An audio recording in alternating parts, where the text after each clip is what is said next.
భద్రాద్రి జిల్లా కొత్తగూడెం పాల్వంచలో జరిగిన ఒక దారుణమైన ఘటన ఇది. ఉపాధ్యాయుల్ని, పేరెంట్స్ని ఆశ్చర్యానికి గురిచేసిన ఘటన.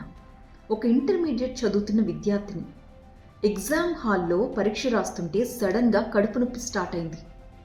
అక్కడున్న ఇన్విజిలేటర్ని పర్మిషన్ అడిగి వాష్రూమ్కి వెళ్ళింది. వెళ్ళిన పిల్ల ఎంతసేపటికి తిరిగి రాదు. డౌట్ వచ్చిన ఇన్విజిలేటర్ ఒక అటెండర్ని పంపించి వెళ్ళి చూసిరా అమ్మ, పిల్ల ఇంకా రాలేదు బాత్రూంలోంచి, ఏం జరిగిందో చూడని పంపిస్తే ఆమె వెళ్ళింది. డోర్ నాక్ చేసింది. ఏం చేస్తున్నావమ్మా, లోపల ఎంతసేపు ఏంటి అని అడిగింది. ఆంటీ నాకు పీరియడ్స్ వచ్చాయి, ప్యాడ్స్ కావాలి అని చెప్పడంతో ఆమె వెళ్ళి ఆ ప్యాడ్స్ని తీసుకొచ్చి ఇచ్చింది. ఆమె అక్కడి నుంచి మళ్ళీ పరీక్ష హాల్కి వెళ్ళిపోయింది.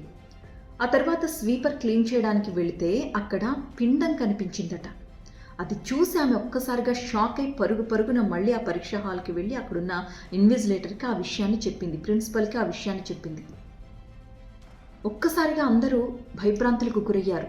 ఏంటి ఈ పిల్ల అని చెప్పి వెంటనే హాస్పిటల్కి తీసుకుని వెళ్ళిపోయారు అమ్మాయిని. అక్కడ డాక్టర్స్ ఏం చెప్పారంటే ఆమె గర్భవతిగా ఉంది, అబార్షన్ కోసం పిల్స్ యూజ్ చేసింది, దాంతో ఆమెకి అక్కడ అబార్షన్ అయింది అని చెప్పి. అసలు ఏం జరుగుతుంది, ఏం అర్థం కావట్లేదు. పిల్లలు ఎందుకు ఇలా చేస్తున్నారు అసలు? ఆ ఇంటర్మీడియట్ అంటే 16 ఏళ్ళు 17 ఏళ్ళ వయసు ఉంటుందేమో.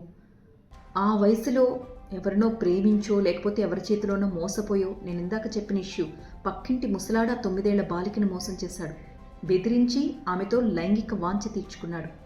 మరి ఇక్కడ ఈ అమ్మాయి విషయంలో ఏం జరిగింది అని వివరాలు ఇంకా బయటకు తెలియాల్సి ఉంది.